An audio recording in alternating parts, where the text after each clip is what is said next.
let's see, Mr. John Wayne Gacy. You know how the subject with guys. The subject of Sam Amirante's book. Oh, boy, this one. Yeah, there's our music. Of course. What else but Monday Night Football? Yeah. Hey, is this Judge Sam Amirante? It sure is. Sam, this is Drew and Mike, WRIF in Detroit, and we've got the tip on you already. We're good friends with Matt Riley. Right, and I talked to Matt this morning. I told him I was going to be on the air with you guys. Yeah. Oh, God. It sounds like you guys had a ball at the Super Bowl. Yeah, Super Bowl with Key West down there. And you just bumped into him you didn't know him in a crowd of one before you met him at the Super Bowl? No, it's a small world, and it's got 6 degrees of separation. I'll never forget when he got back, Judge, and he said, Drew, I had the greatest time at the Super Bowl, and not only that, I met John Wayne Gacy's attorney.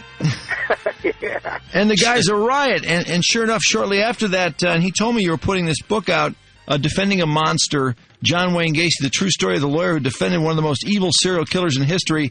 And it's got this weird kind of exploding red thing. It looks like it's something to be excited about. It says, includes graphic images. Yeah, that was the publisher's idea. I didn't want to put those images in there. They're pretty graphic. Yeah. And they've never been seen in public before. Pretty rough, but I tell you, the story is extremely well told. And Sam, this is your first case? First case in private practice. I was a public defender, actually the chief public defender in the northwest suburbs of Cook County. I had just retired. My kids call me Forrest Gump because I always, something happens to me, and something after something bad happens, something good happens. But I was just retired, just resigning from the PD's office to hang up my own shingle to go into private practice. I was hanging up pictures in my new office. And my secretary from the PD's office calls me and says, there's some guy named John Gacy calling you over here, and he wants to get a hold of you. Can I give him your number at your new office? I said, sure, I know Gacy from the political organization out there. Everybody knows Gacy. Give him my number. I didn't have any clients. It was I was just hanging up my shingle. Wow. And so she gave him the number, and he calls me and says, how you doing? I said, how you doing, John? And he said, hey, Sam, can you do me a favor? I said, sure, no problem. What do you need? And he said, can you find out why I'm being tailed by the police? They're ruining my business. They're, just ruining my personal life and everything. I said, yeah, I know all those guys. I'll find out. And bing and a bang and a bang, he called me. It'd be like if Matt called me and said, Sam, can you do me a favor? I said, sure, Matt, no problem. All of a sudden, I wound up in the middle of this huge case, and I was 6'4" before that case, and I was only 5'2" inches. Yeah. And John, at this point, of course, he actually was just being tailed because they were about to bust open, one of the worst serial killer cases ever. He had the 33 kids. Was it 33 kids buried in his crawl space or his house? Well, there were 29 buried in or around the house. There was one in his garage, one under a barbecue pit in the backyard, one under his dining room table in his dining room, just between the joists, the floorboards, and then there were 26 in the crawl space where he knew where everyone was too, and then there were 5 in the Des Plaines River. That comes at 34. He told me about 34 victims, wow. And they only found 33 because only 4 bodies were recovered out of the Des Plaines River near Joliet, south of Chicago. God. And they never recovered the 5th one, so he was only charged with 33. Only 33. Wow. But Sam, when he talked to you about this, he talked to you like he was talking about the weather, pretty much, didn't he? It's kind of shocking to me because when he first came, I tried to help him out and find out what was happening. He just wasn't being straight with me. He told me he was in a drugstore and he didn't know about any kid and so forth. And I knew I found out there was a missing kid involved, and then I found out that he had a conviction for sodomy in Iowa, and I was doing more investigation. At the same time, my son was in the hospital, my older son, and I spent time with him at night, to Gacy all day, and I didn't sleep for like 2 or 3 days. And then one night he called me, and I was getting aggravated with him. I was tired. It was Christmas time. He was giving me a lot of what I thought was a lot of crap at the time. So I set up a polygraph for him. And the night before he's supposed to take the polygraph, and that was for my own purposes. For the night before, he called me and said, I got to tell you something new. And I said, I'm tired of the same old crap, John. If you want to tell me something new, fine. But I don't want to hear the same old story again. It's not something new. I go to my office about 11 o'clock at night, met him with a guy named Leroy Stevens, who was a civil lawyer. And he comes into my office and says the same old thing again, the same old story he told me over and over again. And I got furious in my Italian, volatile way. I started yelling and screaming at him and pounding on my conference table with my fist and pointing at a picture of the kid who was missing. His picture was on the front page of the local paper. I said, John, this is a good kid. His mother was waiting from the drugstore. You were there. He's missing. They think he has something to do with it. And I'm yelling, swearing at him. And I said, what's going on? Well, you have something to do with this thing. He looked at me like a little teddy bear. And Gacy was not a big, intimidating guy. He was only 36 years old. He looked like he was 60. And he was not in good shape at all. And he kind of looked at me like a little puppy dog. And he looked at the kid's picture. And he said, this boy in the picture is dead. He's in the Des Plaines River, but he's not the boy that was in the drugstore. I said, what are you talking about? This kid was in the drugstore. He goes, he's dead. He's in the Des Plaines River. I said, what the heck are you talking? I said, what the heck? What are you talking about?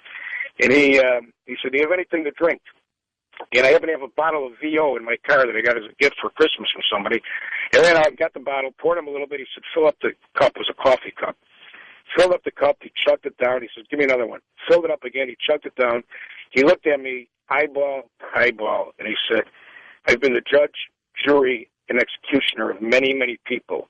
Wow. Now I want to be my own judge, jury, and executioner. And I'm looking at him like, I'm thinking about one missing kid here, and I don't even know if he's alive or dead, except what Gacy told me. Now he's seen many, many people. Well, now I'm thinking maybe he's just a blowhard because he used to tell people he was in the outfit, this syndicate. Oh, yeah, he's a huge blowhard. Wow. Oh, yeah, and then he looked and he said, I don't want you to say anything. I don't want you to do anything. I'm going to handle this my own way. I want to be my own judge, jury, and executioner. It started in 1972. And from that point on, for the next 5 or 6 hours, I just sat there and listened with Leroy Stevens. And he went on to describe every single murder, every single detail. Oh, he remembered most of their names, where they were. He wanted to show us the crawl space. He wanted to take us out to the Des Plaines River, which I didn't want to see any of that because then we would have gone beyond the privileged information, the confidentiality. Right. And then he even said that if there were more victims in the future, he didn't say there were going to be, but he said if there were, it was too inconvenient for him to run all the way out to Joliet to put the bodies there. So he was going to build a second story in his house and start putting bodies in there. Oh my God! Now, how do you defend a guy like that? I mean, now that you know what you know. I mean, that's what I always wonder about when you know somebody has done something, and then you're, how do you defend a guy like that? I mean, without just walking away and saying, like, F you, man. Right. Well, that's what the book's about. That's what Defending a Monster is about. It's not really about him. I mean, it's about him and the fact that he was the defendant here. But it's about why. It's the answer. It's a 400-page answer to that question as to why lawyers do that, why I did it, how I got involved in it. My job is to defend that person because I protect the Constitution. I protect you guys, everybody when I go into court. That's what you think about. And Sam, the next morning, after giving you all this detail, you guys start to try to arrange, I think, some a meeting with a psychiatrist for John, and instead, he wants to just walk off and go about his business. I was scared of him because I said he wasn't an intimidating guy in spite of all the things he told me. But I felt like I felt dirty. He just cast all these sins upon me, almost like a rape victim. I remember I went home that morning, I got in the shower, and I was like, I had the heebie-jeebies, and I kept waiting for my shower curtain to open, and a guy come, in there with a, knife, like in that Psycho scene, that's how I felt. I just felt dirty. And we didn't want him to go out and kill anybody again, but we couldn't say anything either. And I remember Leroy Stevens, who had a cigarette in his mouth backwards, so he went to the police officers and said, this guy tries to get away, shoot his tires out. Because he couldn't say what he told us. But they did. He took off, he ran out of there, and then he held up a little bag of weed right in front of the police officers at a gas station down the street, and he smiled at him, and he handed the weed to some kid in the station. He took off again. He was trying to get himself arrested. He wanted to do it his own way. He was sort of putting the handwriting on the wall, stop me before I kill again. But he wanted to do it his way, on his terms. He was a very manipulative guy. He put on this multiple personality thing that didn't really exist. He called himself John Hanley. And he was probably the world's greatest con man, even more than a murderer. He was a tremendous con man. He was such a con man that he conned himself by the time he was executed into believing he didn't do anything. He thought he was innocent. God. Oh. Now, you knew, as far as what you knew about John, other than that the child was missing from this drugstore and he had been there, and you knew he had a sodomy charge from Iowa, and didn't he downplay that? He called it a sodomy of film charge or something? Yeah. What did he tell you this was? Yeah, you guys have done your homework. That's exactly what he called it, sodomy of films, and there's no such charge. That's when I really began to get suspicious, because he downplayed that. He came up with this bogus thing that he had in Iowa. So I looked up what happened in Iowa, and I found the records, and I knew he had been convicted of sodomy for having sex with a state senator's kid out there. He used to exchange his wife at the time. This all came out at the trial. Oh, the wife swapping? Yeah, for sexual favors with the kids he was involved with in the JCs in Waterloo, Iowa. And that's what he got convicted of down there. He got a 10-year sentence and a real indictment on the criminal justice system itself. He got 10 years. He only served a little over a year on that sentence. And almost 10 years to the day, he was killing his last victim. Oh. So none of those kids would have died, at least by Gacy's hand, if he had served his entire 10-year sentence on his sodomy conviction. Unbelievable. But he did downplay it, and when he talked about his victims, he would talk about them like they were garbage. They had no emotion, no remorse, nothing. But he could talk about a kid dying of cancer in a children's hospital we didn't even know, and he would cry like a baby. Oh, my God. Cry. I mean, he was such a dichotomy. He was a homophobic homosexual. Yeah, what did he say about, because he used to say, there's nothing wrong with having sex with a man, but I'm not no fag or something like that. How did he couch that exactly, or how did he allow himself to believe he was not gay? Yeah, well, that's what he would say. I mean, again, he was a dichotomy. He would say he was bisexual, and he had been married twice. He would say he was bisexual. He was clearly homosexual. His dad was so down on, and like I said, he was homophobic himself. So he would never admit that to the day he died. He would never admit he was homosexual, and that was one of the problems among with calling people dumb and stupid, and different terms like that his dad used to use on him. He would never admit that he was homosexual. There's a story in Sam's book, and by the way, it's a very entertaining book. I mean, if you can read about true crime, and the bad guy gets it in the end, that's the nice thing about a book like this. It's a very entertaining read. John Wayne Gacy, Defending a Monster, by Judge Sam Amirante. And we know Judge Sam can hang out with Matt Riley, so he can't be all bad. But Sam, one of the stories in here that just kills me is Gacy's wife is about to give birth, and he's, I guess, with a buddy of his, and they're going to go out and celebrate by having sex, by picking up chicks. But the guy he's with, John claims, talks him into the fact that it's a lot easier to go out and pick up a guy because you got a 100% chance of picking somebody up, and this guy ends up performing oral sex on John at the end of the night, right? Yeah, and according to John, that was the first homosexual experience he ever had. And after that, he just thought there was something wrong. And another story, I don't know if I put in there, he was sitting at a bar with his wife one night, his second wife, and he asked her, what kind of guy do you like? And she said, I like you, John. I'm married to you. I love you, blah, blah, blah. And he said, I mean, what kind of guy do you like, type-wise? She goes, I like you. I'm in love with you. And he goes, well, let me tell you what kind of guy I like. Her point is some blonde guy in the bar. His wife was flabbergasted.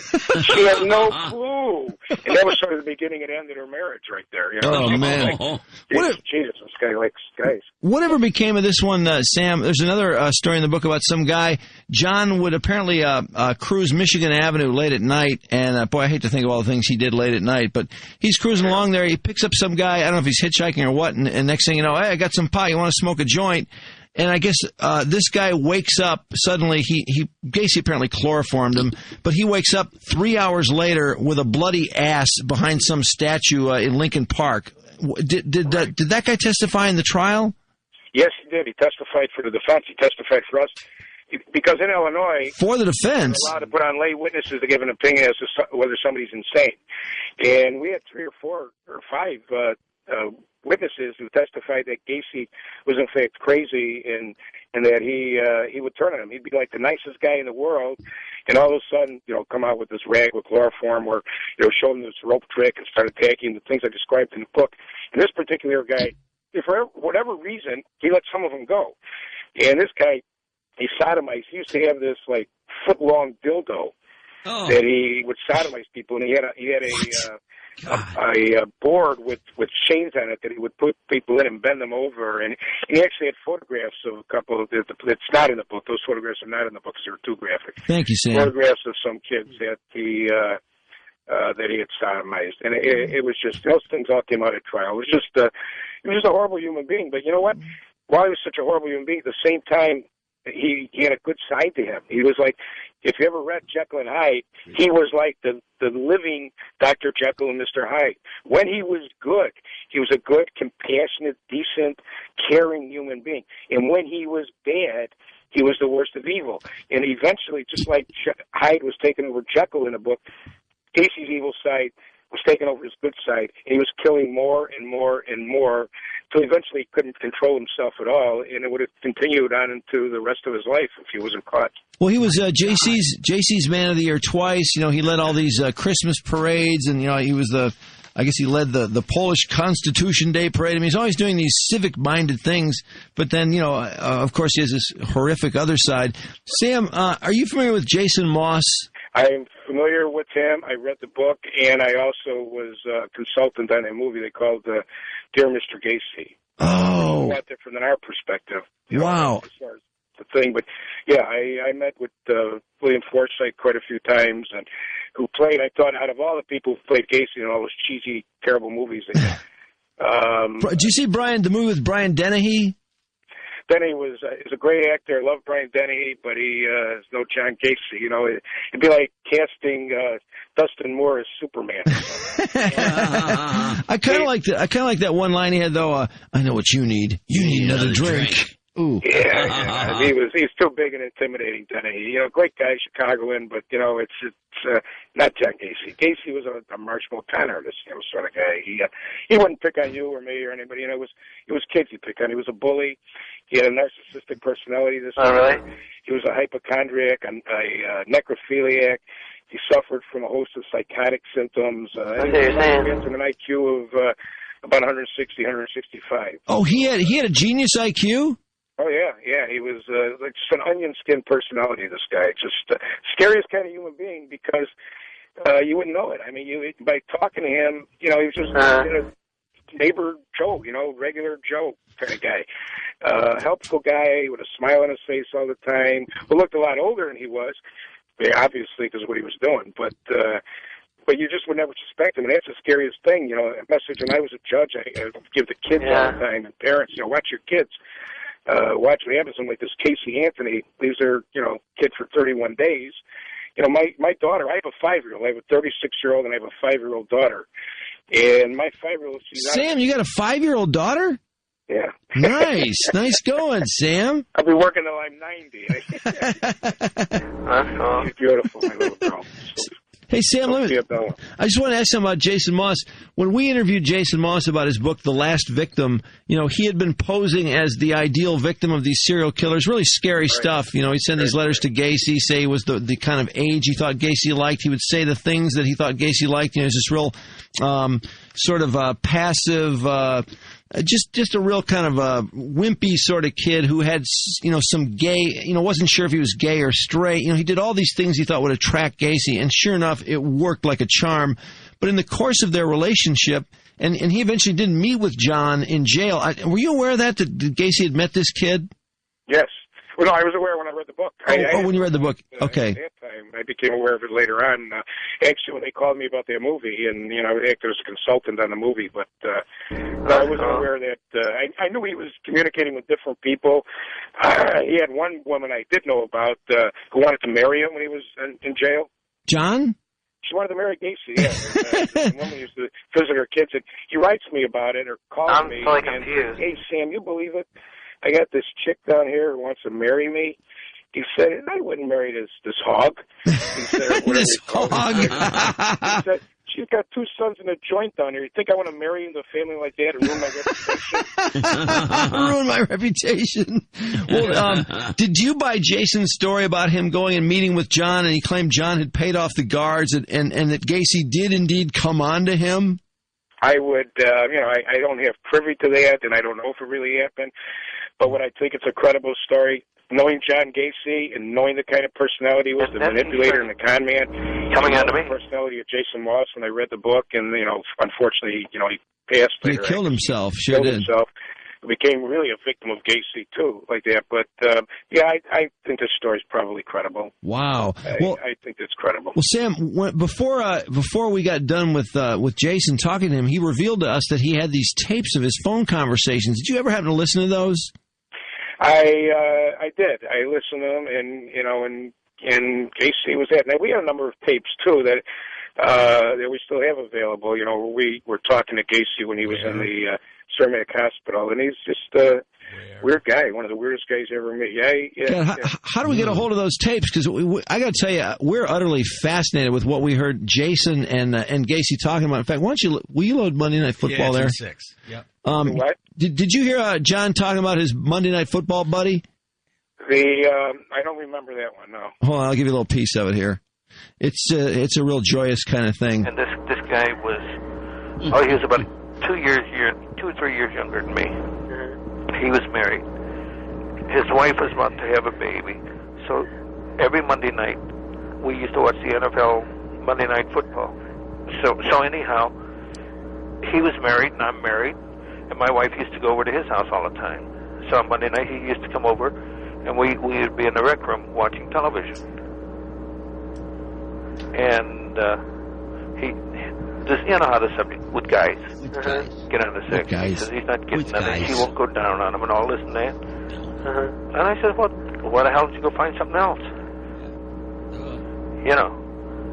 And then he started coming on to me. And it's the strangest because I would have never thought of him being bi. I had already been that way, and I never thought he was. But he was talking about how horny he was, and he ended up going down on me. And then each week it progressed to more and more stuff for the whole season, the whole NFL season. He liked to be submissive, and yet here's a guy that he had one kid, and his wife was getting ready to have the second kid. He was an insurance man, But it wasn't about bodies. He was just the sensation of getting off, and that's what I was trying to tell you. Because I asked this guy, I says, why do you like going down on me? He says, I don't know. He says, it's not so much as he says, it's when I get you off. Feeling the power that I feel. Oh, get over yourself, John. Yeah, that's what you're saying. I said, okay. And then he got warned, each week, come over, we'd have our beer, watch the football game, and every one of them ended up doing the same thing. Either he was catching it one way or the other. Oh, for Christ's sake. No. Anyway, Gacy, boy, that's exactly the kind of detail in a tone of voice that he told me about every single murder that he committed. And we have some tapes too. You know what I'm going to tell you? Yeah, how do we get your hold of your tapes, Sam? I want to hear these tapes. You have their MSNBC might be interested in it because they want to do a documentary. I have one tape. My former trial partner Bob Mata has the other tapes. And I have one, but on the one I have, he says that he's talking about Robbie Peast, and he says that Peast was a nice kid, and he felt bad about Peast, but then he ran into the other John Gacy, is what he says, and it's kind of chilling. The one I have is very, very chilly, and it's the same kind of voice, but it wasn't a phone call; it was an actual tape when he was in the jail as an investigator. For being such a flabby, sickly, uncoordinated guy as Gacy, sounds like he was, he really thinks these men just can't get enough of him. They're just dying to go down on him. Oh, yeah, that's his narcissistic personality disorder.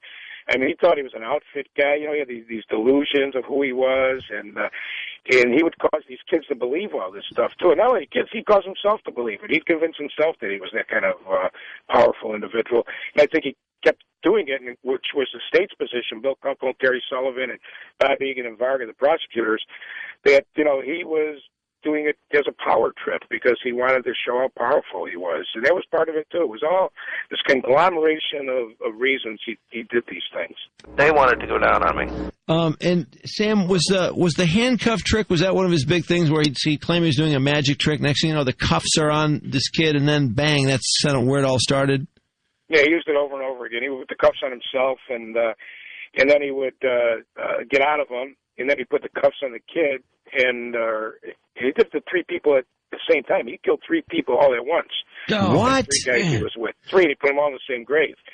And he would show them, and they'd say, how do we get out of this now? And he'd show them the key. He goes, you can't because I have the key. You're dumb and stupid. Oh. The trick is you have the key. See how dumb and stupid you are? Now let's see if you can get out of this. And while they were handcuffed, he'd throw a rope around their neck and twist the rope, and they'd be dying. Well, he'd be there on the phone conducting business or calling relatives or whatever else he was doing. While they're dying and suffering, right? While they're being basically tortured to death, he's on the phone like like nothing's going on. No feeling about it at all. Oh, my God. I had no idea. No, the three guys, are you suggesting, Sam, that so he obviously killed one in front of the other two while they're just sitting there in cuffs? Yeah, that's exactly what he did. Was he exactly what he did. He described it in detail to us. And, you know, I have to throw a plug in for he was supposed to be on the other line with us, and Danny Broderick, we couldn't get our together on this morning. You're co-writer. Danny Broderick, who wrote this book in such a way, you know, it's my story, and I told it, but he just did such a, you know, you read the book. I mean, he puts you right there. The things we're talking about, you're right there in the crime scene. You're right there in the courtroom. It makes you feel like you're right there. I don't know how you feel about it, but when I read the book, that's how I felt. And I just have to mention, Danny Broderick really brought this alive. You know, I talked to other people over the years. Mata and I had talked to somebody about possibly writing a book from a different kind of perspective. And Danny was the one who was really able to bring this thing outright and make it not just a murder mayhem book like the stuff we're talking about, but a classic legal history thing that was written in the form of a novel, a nonfiction novel like In Cold Blood or Helter Skelter or something along those lines. And he was able to manage it and do it. So I really have to mention Danny Broderick because unfortunately he wasn't able to get on the air here with us today. There's stuff going on with this, with the way he's killing this guy and the lack of compassion, just the terrible monster within him. Like in the end, is it the fact that he was just a criminally insane psychopath, or were there things in his childhood? I mean, that one thing led to another. His father, I think, had a lot to do with it. What was at the heart of this, do you think? Well, there were certainly things from his childhood. You know, my plea to the jury was to study him, to find out why all these things happened, which nobody ever really studied him. Dr. Helen Morrison took his brain after he was executed, and she checked his brain out physically, and we gave him all kind of tests. We gave him alcohol-induced EEGs, drug-induced EEGs, sodium pentothal, amytal, whatever it was called, and everything, but we can never bring out the physical basis for what he did. Now, he believed he had an upside-down heart. He believed he was sickly all the time. When he was a kid, he took his mom's under panties, like all these pairs of mom's panties when he was a kid, and he buried them in a little crawl space area under his front porch in the house they lived in Chicago. He buried them in almost the same pattern that he buried the bodies in later on. Oh my God, that's really interesting. He did that. He was only 10 years old. Jesus. Down on him, used to call him a fruit picker, a sissy, and you know, his dad was like just a hardworking old. You know, he's kind of blasted. His family was a nice family. He had two wonderful sisters, Gacy, and he had a wonderful mom. His dad was a hard-drinking old blue-collar Polish guy. He used to lock himself in the basement, and he was tough on John. He named his kid John Wayne. And he'd yell and scream at his kid and call him a sissy and a fruit picker because he expected this kid to be macho. Named him John Wayne. He wasn't a junior. His father's name was John Stanley Gacy, and John was John Wayne Gacy. Now, you don't expect your kid to be this little marshmallow, little wimpy kind of kid who didn't have a lot of friends. So he used to really be on his back on the pavement. John always felt like he was a failure with his dad, and he always wanted to impress his dad. And then his dad wound up dying when he was in jail for the sodomy conviction. So although to the rest of the world he was being successful, man of the year everywhere he went, to the only guy he ever wanted to please, his dad, he was a failure. And his dad died knowing his son was a failure and a convicted sodomist. And I think the next time he ran into that situation, although it was self-defense, when he killed a guy, I think he found a certain amount of pleasure in it, and he found that it was easy. Then the killings became easier and easier and more, and until he had this homophobic situation, and yet he found himself being a homosexual, so he would project out his hate for himself. Every time he did it, he was killing himself over and over and over again. Wow. Dumb and stupid or greedy. His dad used to call him that too, and these victims were always dumb and stupid or greedy. Now this item, Sam, that he buried his mother's underwear under the front porch in the same pattern he buried the bodies, 23, 24 years later. That's incredible. That must have blown your mind. Oh, it did. It did. It was really one of the most interesting things. It was certainly interesting to all the 16 psychologists and psychiatrists we had examine them and testify, but it was mind-boggling how when he was 10 years old he did this. Kids do weird things. We all do, when little kids do things that when they were little they're like psychotic if they did them when they were adults. But the But that was just always mind-boggling as to why he never was able to explain it, other than he liked his mother's underwear and he was hiding it. So he never really explained why he did it. Did he go back and dig up his mother's underwear and want to do something with them at times? Or No, I think his sister, somebody found him. He got punished for doing it. Ooh. Because somebody's looking, somebody came across the panties underneath the back there, and he got punished for doing it. But apparently somebody drew a diagram of how he buried them. Yeah. Oh, my God. That is so freaky. Yeah. Complex human being I ever met. The IQ part is really intense, too. Now, he was a crap student, wasn't he? Oh, he was not a good student. We had all his school records from way back. He was always a sickly kid. And never did real well. He was kind of a loner, he was kind of didn't have a lot of friends, but not a bad kid. He wasn't like somebody you'd expect to kill 34 people later in his life, like they'd be killing little cats or dogs or something, a mean kind of person. He wasn't like that. He was basically kind of a nice, pushover kind of kid. And so never anything that would cause you to suspect later on in his life he'd be this horrible monster as perceived by the whole world. Yeah, and you always hear about, too, that usually these people that grow up to be serial killers do, in fact, kill animals and things like that early on. They always keep talking about that. But he never did. He never did that, though, yeah.